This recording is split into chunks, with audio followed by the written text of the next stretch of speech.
Hi everybody and welcome back to Lost Genre Reddit Stories. So two things, a warning and information. The warning is, in today's main story there is mention of sexual assault. And the information is, don't forget to check out LG Classics. Now let's get started with the first story. This post is from the subreddit Relationship Advice and it's by user Thoroughray and Gaslit. My 33 female husband, 36 male, may have cheated on me with my dead best friend and had an affair baby.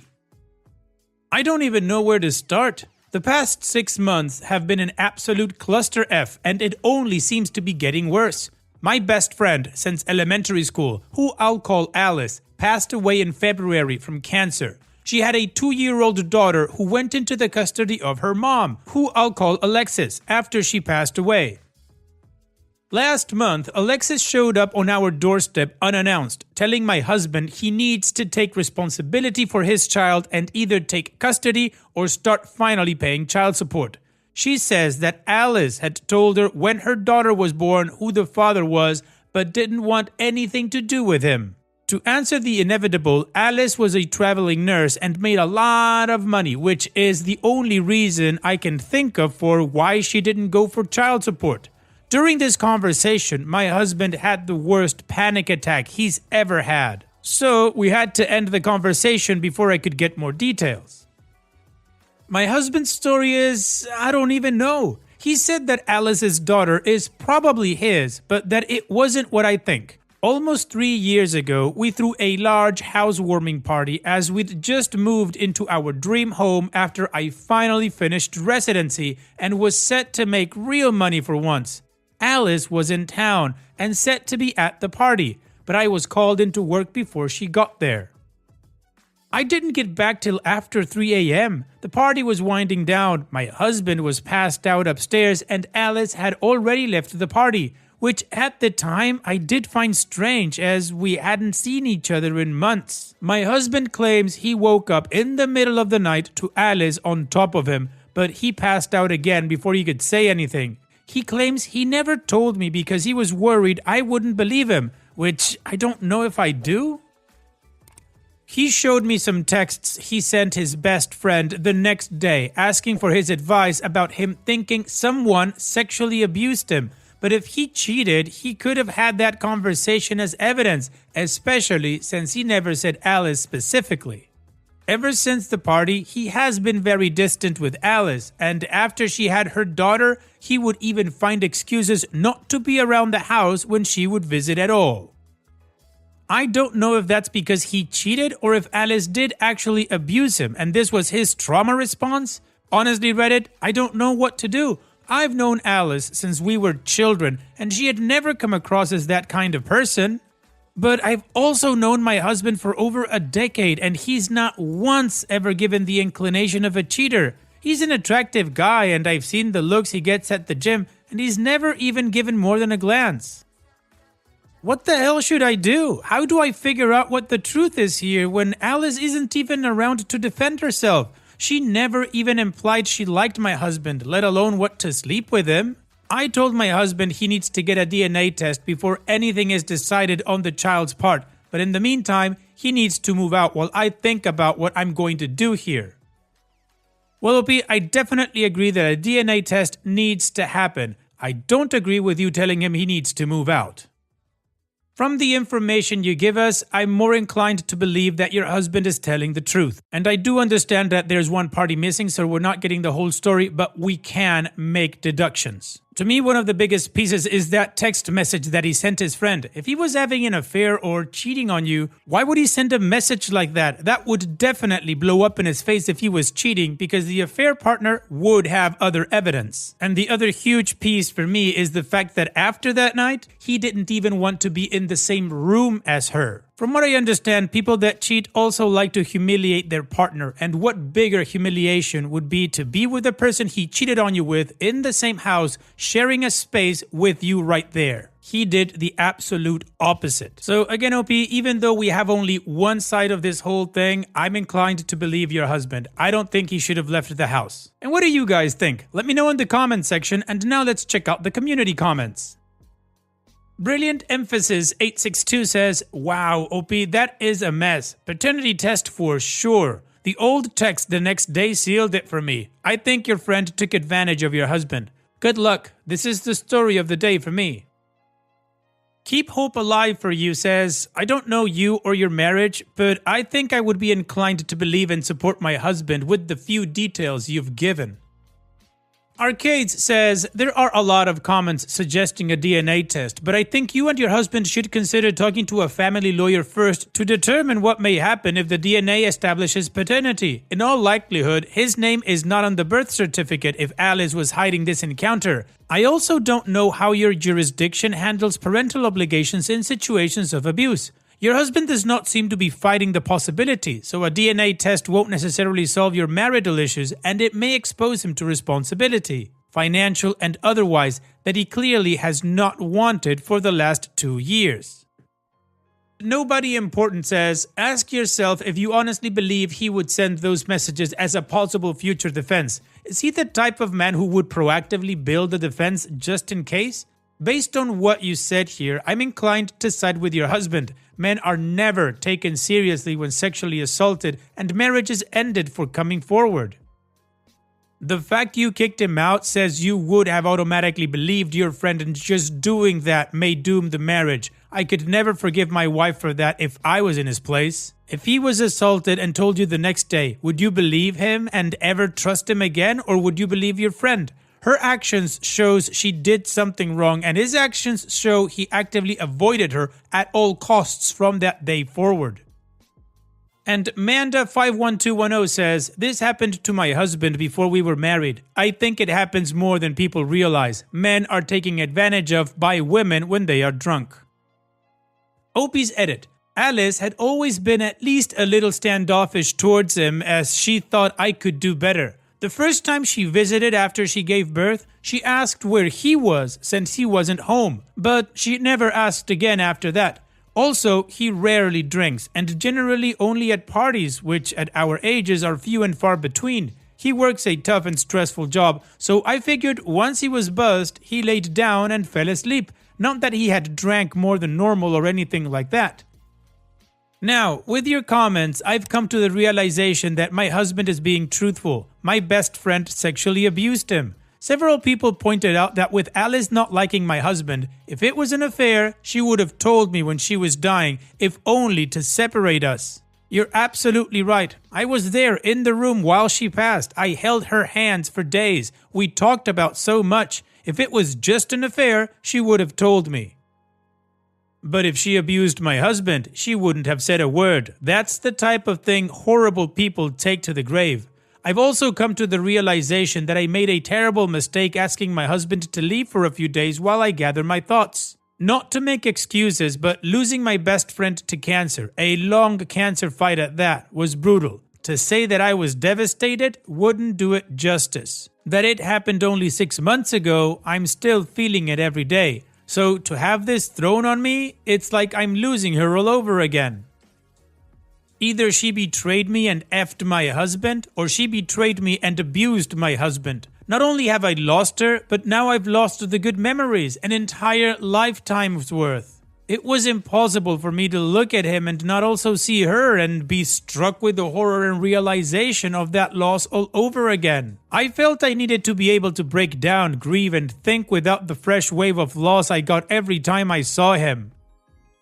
It was wrong of me to ask him to leave. You're right though, and as a few minutes ago, I've righted that wrong. I called my husband, I apologized, I told him I believed him and begged him to come home. He'll be here in a half hour at most, and I'm going to support my husband the way I know he would have supported me. I've been an off and on Reddit user for several years, and sometimes the advice given on subreddits like this can be a bit hit or miss, but today you guys did good.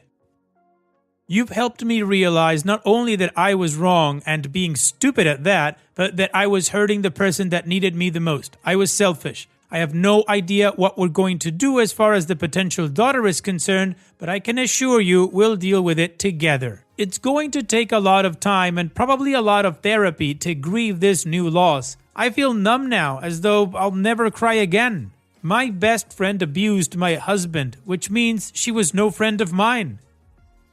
She flaunted it, coming to my house, sitting with me and gabbing. She brought her child here, trying to rub it in his face right in front of me. She tortured the man I loved, and I was an unknowing party to it. I feel sick to my stomach over how many times she came over just to hold it over him. I'm honestly at a loss on how to make that up to him. If you all have any ideas, please feel free to give them to me. I think I'll need all the help I can get. Tomorrow I'm going to take a leave of absence from work just until we can figure out our next steps and we can get our heads on straight. Thank you, everyone.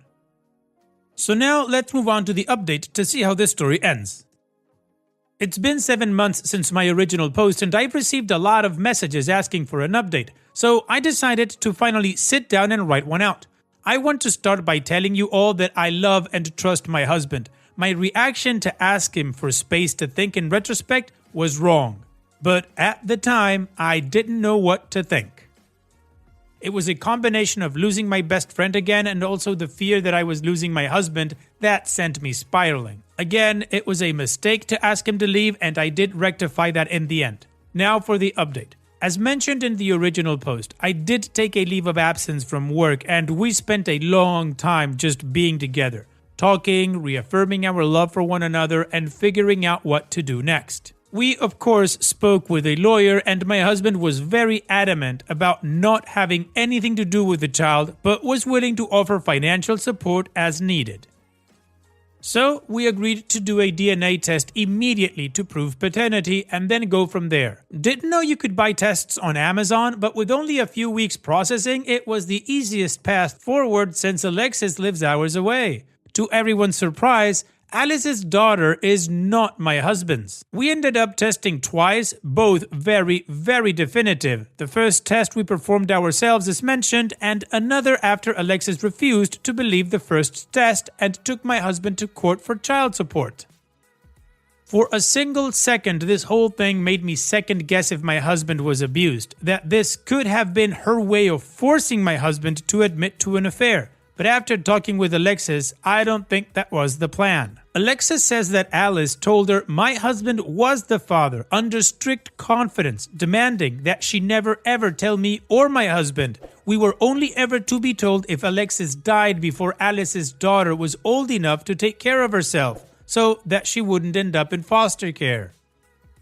The only reason Alexis came to us then, instead of keeping that secret, is because Alice's life insurance wasn't being released yet and she was out of options. She also felt I should know my husband and her daughter had an affair. This all reaffirms in my mind that Alice did abuse my husband with the expectation of getting pregnant with his child. She obviously had other partners at the time, since one of them fathered her daughter, but no one knows who. It's clear to me that Alice believed it was my husband. I did suggest Alexis upload a sample to Ancestry, see if any matches pop up, but as Alice traveled all over for work, I don't know that anything will ever come of that. In truth, I've washed my hands of the situation. Alice did enough damage and I don't particularly plan to be around for any more.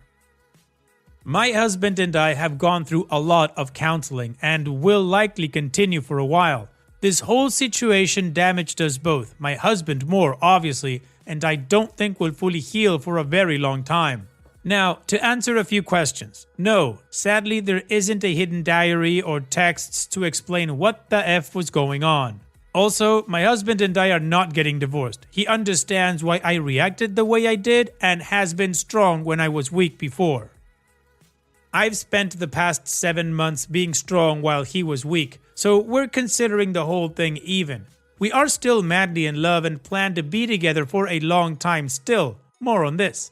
No, we will not be adopting Alice's child. If she had been my husband's, we would not have been adopting the child. Ultimately, I thank Reddit for setting me straight. There was a massive outpouring of support and corrective advice. To say I got a slap in the face would be a descriptive but apt way to put it. I needed it then and I thank you for it. To say that you may have saved my marriage is an understatement. I do, however, have some good news. During my leave of absence, while my husband and I rediscovered what makes us love each other the most, I got pregnant. we're expecting our first baby, a girl, in a little over 3 months, and my husband and I are ecstatic. And no, we will not be naming her after my dead ex-best friend. Will it be considering the horrible thing that your husband and you have gone through, of course, your husband the most? It sounds like you guys over the past 7 months have done a lot of work and you have no connection to Alice whatsoever. So congratulations on the pregnancy, and here's wishing you both the best in the future. Thanks so much for sharing and take care. And now let's finish this video with a mood booster post. This post is from the subreddit Malicious Compliance and it's by user JealousSurround228. Delete all your files? Okay. Quite a few years ago, I was a senior graphic designer for a sign shop. This one customer was always a pain in the butt, but you get that and you try to keep the returning client happy. One day, the owner sent over a design for a new sign to go on a skateboard as part of their sponsorship package at a local sports oval. This meant he invoiced the football club, not them. Now, their logo is maroon and she wanted a red background when usually it was white. I told her that I wouldn't recommend it because, for one, you would not be able to read it from a distance across the other side of the oval. The colors are too close, and two, it would look like crap. I was a bit more professional. Usually, we would also just make the logo all white, but she insisted she wanted the maroon one. Well, the sign was made and installed. And because I've been doing this job for a long time, well, it looked like crap.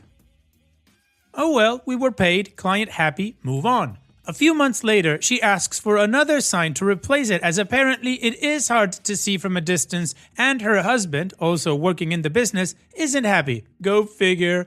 She also says that we should do it free of charge because it looks like crap and it's my fault. Remember, the football club had paid for it. I politely tell her no. She approved the design, remember?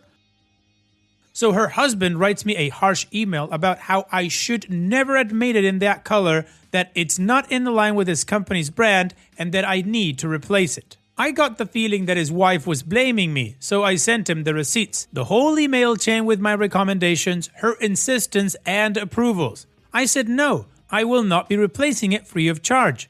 Shortly after, the wife writes me another email saying they will never use my business again. Delete all their files now. Thank you. Done. Hallelujah. I will never have to deal with her again. Although, deep down, I knew that that would not be the case, as we also sponsored the sports oval. The club used us for all their signs and printing, and I knew that I would need to have their logo for something sometime in the future. Knowing this, I maliciously complied. Evil laugh. Delete.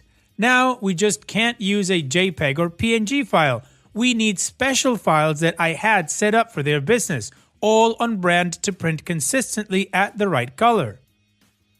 I'm talking years worth of files, adverts, and signs. This means it can be very easy for us to just slot in pre-designed work when needed. A 5-minute job in some cases. Maybe a few months later, the football club needs their program printed with all the sponsors included. My time to shine. I was so happy.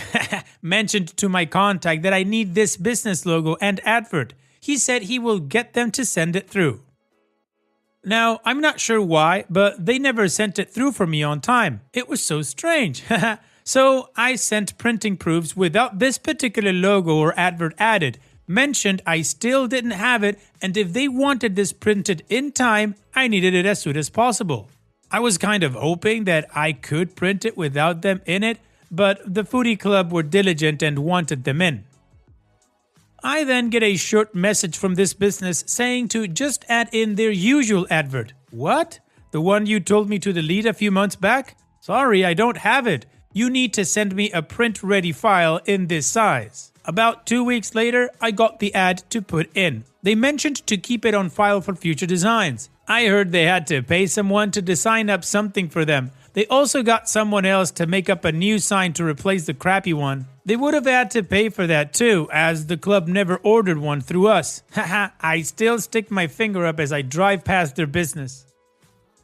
Well, OP, they didn't want you to work for them anymore and they wanted you to delete all of their files, and that's what you did. So, as always, it's all on them. Thanks for sharing, OP. And that's it for today's video. Thank you so much for taking the time to watch it. Now, if you've gotten to this point in the video, I assume that you like these stories that I'm reading out. So here are a couple more that you might enjoy. And if you don't have any time to watch another story right now, save it for later. And also, don't forget to hit that subscribe button.